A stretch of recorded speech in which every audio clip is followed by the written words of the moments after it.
you.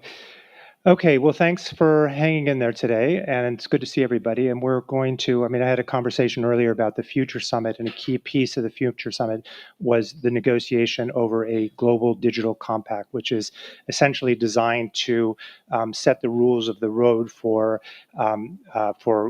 governance of AI, issues of dealing with how to manage changes in digital communications, and to sort of bring governments into sort of greater cooperation over this. So we have two terrific guests here. We have Renata Dwan, who is from the UN. She is the special advisor to the UN Tech Envoy, and we have Fernando Marani from the expert on inclusion at New York University Center of International Cooperation. So why don't I begin, Renata? You've just, congratulations. It's been a long, plotting effort, and you got the agreement through. So, I've been following this for a while, but you get lost in terms of the original vision and how it's finally kind of come out. So, why don't you give us a sense of what you think's important? What are the sort of key things you think are worth knowing in terms of what this compact produces? So, why don't I give you the floor? So it's great to be with you all. Thanks, Colum. And hello to everyone. I can't believe 1 week later you still have the energy to be discussing the compact. So fair dues to you. So the Global Digital Compact, Colum said rules of the road. I see it in a slightly different way. I see it as the first comprehensive global agreement for digital cooperation. And that is, by comprehensive, I mean a roadmap, a framework that goes right from the right to access to connectivity for the 2.6 billion people still unconnected, right up to how do we think about cooperating and governing, for what ends and for what purposes, data and AI governance and emerging technologies. So it is a holistic framework. We've had other agreements. We have resolutions on human rights and digital technologies. We have the World Summit on Information Society around the internet and information access. But this in 2024 really tries to say the digital agenda is front and center of geopolitics, geoeconomics, multilateralism. What is a comprehensive agenda to address that? I point out to two other things that I think are worth interesting. It's really about, at the heart, less about how governments work together and really about nudging digital technologies in the public interest.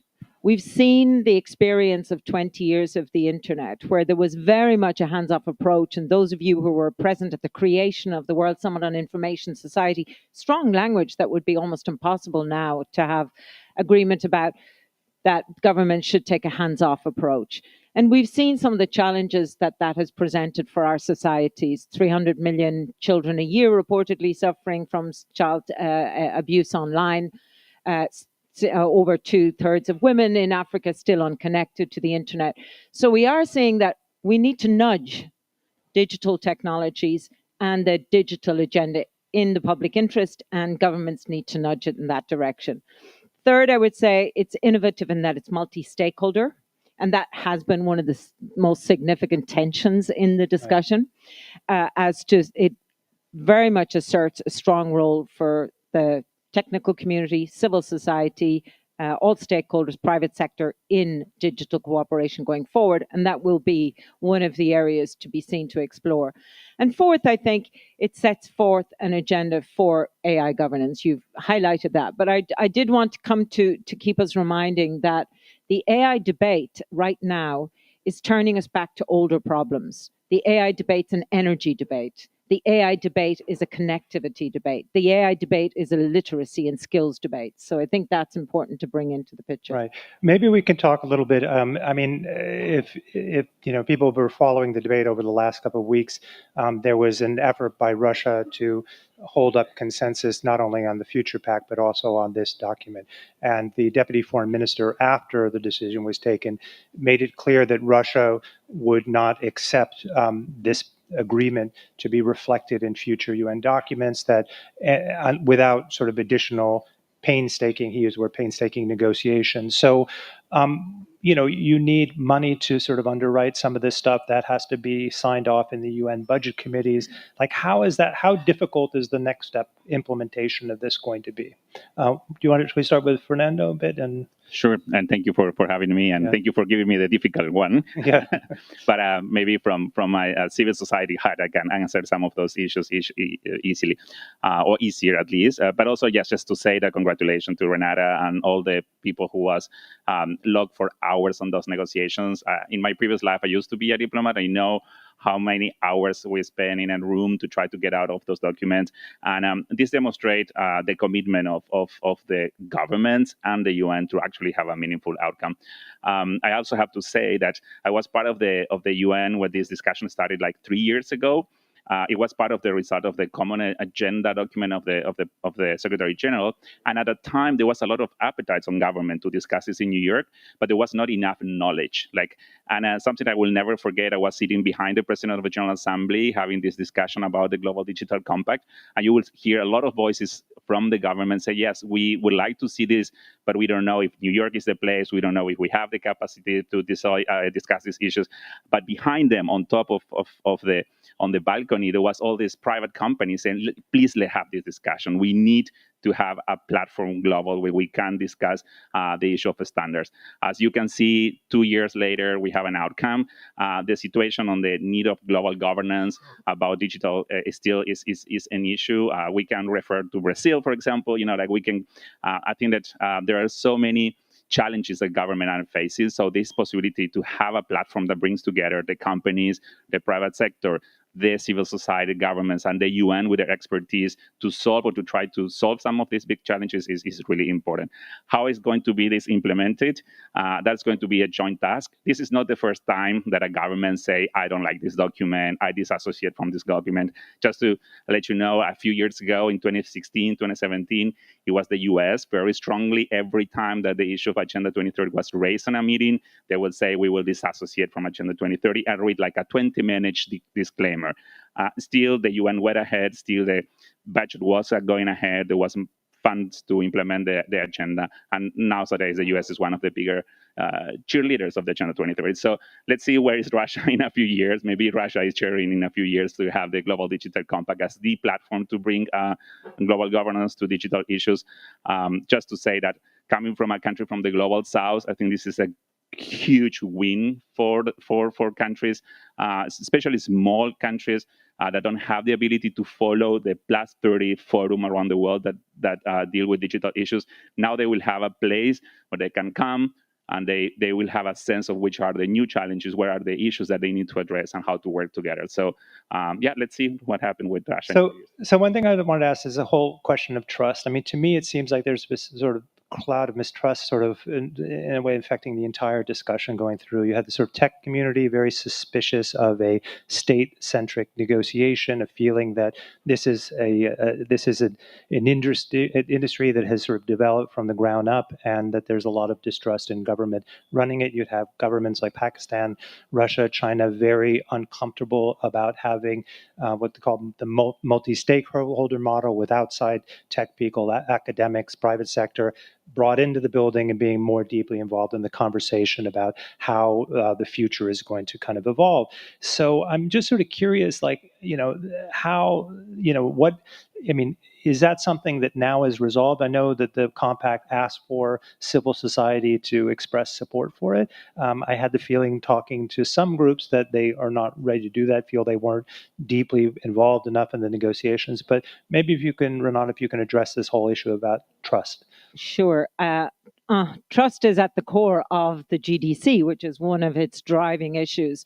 How can we trust and use digital technology safely? And how can we use them in ways that benefits are more equally aligned across societies and within societies than they are today? I mean, let's take a step back first. The compact was developed over 18 months of consultations. The last 3 of those were intergovernmental, but 18 months of them were multi-stakeholder. Any actor, from an individual to an agency to an organization to a company, was open, was able to provide written comments, comment on the structure, comment on the text. So was it perfect? No. What I felt was upsetting for a lot of the multi-stakeholders in that process was we have these consultations, but where are the member states listening to us? And as the UN, we can facilitate those stakeholder consultations, but we cannot, sadly, enforce member states to engage with multi-stakeholders. But I'll just give you one example. The child safety. When that the compact started negotiations, the child safety wasn't heavy in the text. There was absolutely no reference to mental health. It was lobbying from civil society that brought in the child safety and the mental health aspects and language in that argument. So there, I think there's an example of civil society actors having a voice in shaping the pact. But yeah, Colum, it's true. I mean, it's a bit like me saying to you, what about after the elections in November this year? Will there be trust in your society here? Yeah. You're not going to have trust after a compact. There's bruises. Right. There's going to be bruises. And the polarization that's reflected in those negotiations is going to be continued and played on. But I think at the same time, there is a sense of momentum from many stakeholders that this is a scope to go forward. This gives us something that looks at the asymmetries in power, capital, income, and information around digital technology, as well as benefits. And if we don't start that journey somewhere, we're never going to even address those asymmetries of power. And so that's, I think, the step on the way forward. In terms of Russia, China, and those countries, let me just say that one thing that I found interesting in the multi-stakeholder debate, there are a set of countries that feel very strongly that the role of the United Nations is for states, by states, and without the inclusion of others. That is a minority view. But there is a debate in the UN about what does multi-stakeholder look like.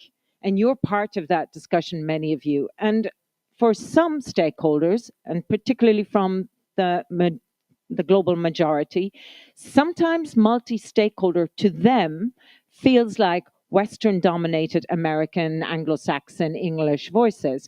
And so it's less the principle of multi-stakeholder than how it is conducted. Where is it in my local language? How is it accessible to lower income countries? How is it dominated by American or big tech companies? Where is my smallest business trade associations? Where's the SMEs in it? So I think the challenge for us in a GDC going forward is, how does that get translated beyond the halls of New York into processes and practices that are genuinely participatory and genuinely addressing the needs and priorities of actors? And that raises a question that I think is new for all of us. So it does feel to me with the pact, we're in a new area, which is we don't know how to do distributed governance very well.